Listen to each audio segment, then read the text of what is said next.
Marcos daw tatakbo. Sabi ko, Marcos daw tatakbo. Sabi ko na, alam mo, wala nang boboto for a Marcos. Yes, correct. Ever sa history ng Pilipinas, maging ano na ako, fortune teller na ako ngayon, nakikita ko na ang future. Sabi ko sa kanya, walang boboto sa mga Marcos na for president. Kasi unang-una, sino ba ang kakampi niya? Yes.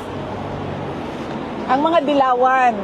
Ang mga dilawan, pagdating sa election, pagdating sa selection, pipiliin nila dilaw. Hindi yan pipili ng Marcos. Sabi ko, sino pang kasama niya ngayon, kaalyado niya ngayon, Makabayan.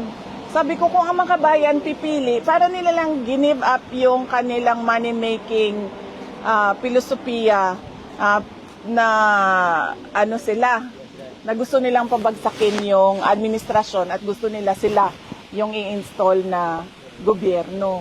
So, sino boboto? Wala na boboto sa kanya na ano, na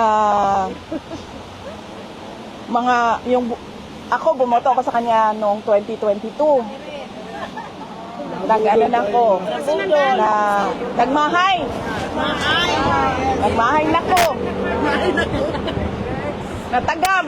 Yes. Nakakawa na og tagam. So, sino ba boboto sa Marcos? Sa susunod, wala na. Wala man silang kasama.